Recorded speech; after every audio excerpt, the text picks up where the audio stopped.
தமிழக வெற்றி கழகத்துடைய தலைவரும் நடிகருமான விஜய் இன்னைக்கு காலையில அறுபடை வீடுகள்ல ஒன்றான திருச்செந்தூர் அருள்மிகு சுப்பிரமணிய சுவாமி திருக்கோவில்ல சாமி தரிசனம் செஞ்சிருக்காரு. தாவேக தலைவர் விஜய் நேற்று இரவு சென்னையில இருந்து தனி விமானம் மூலமா மதுரை போயிருக்காரு. அங்கிருந்து இன்னைக்கு அதிகாலை சாலை மார்க்கமா புறப்பட்டு திருச்செந்தூர் வந்தடைஞ்சாரு. அவருக்கு தமிழக வெற்றி கழக தொண்டர்கள் உற்சாகமா வரவேற்பு கொடுத்திருக்காங்க. பட்டு வேட்டி அண்ட் சட்டையில வந்திருந்த விஜய் மூலவர் சுப்பிரமணிய சுவாமியை தரிசனம் செஞ்சிருக்காரு. அவருக்கு கோவில் நிர்வாகம் சார்பில் பூரண கும்ப மரியாதையும் அளிக்கப்பட்டதுடன் வெற்றிவேல் வழங்கி கௌரவிக்கப்பட்டாரு. அதுக்கப்புறமா கடற்கரைக்கும் சென்று விஜய் வழிபாடு செஞ்சிருக்காரு.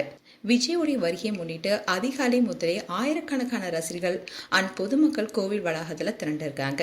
அவருக்கான மக்களும் முன்னெடுத்ததுனால அந்த பகுதியில் பெரும் நெரிசலும் ஏற்பட்டிருக்கு. கூட்டத்தை ஒழுங்குபடுத்தவும் எந்தவித அசம்பாவிதமும் நடைபெறாம இருக்கவும் திருச்செந்தூர் முழுவதுமே பலத்த போலீஸ் பாதுகாப்பு போடப்பட்டிருக்கு. மே 4ஆம் தேதி வாக்குக்கு நடைபெற இருக்கிற நிலையில திருச்செந்தூர் முருகன் கோவில்ல விஜய் சாமி தரிசனம் செஞ்சிருக்கிறது அரசியல் களத்துல பரபரப்பை ஏற்படுத்தியிருக்கு. இப்ப முருகனை தரிசனம் செஞ்சிருக்க இந்த வீடியோ தான் சோசியல் மீடியால வைரல் ஆயிட்டு வருது. மேலும் விஜய் குறித்து உங்களுடைய கருத்துக்களை கமெண்ட் செக்ஷன் சொல்லுங்க. இது போன்ற வீடியோஸை பார்க்க நியூஸ் தமிழ் கிளிட்ஸ் சேனலை சப்ஸ்கிரைப் பண்ணுங்க. மறக்காம நோட்டிபிகேஷன் பட்டனை கிளிக் பண்ணுங்க.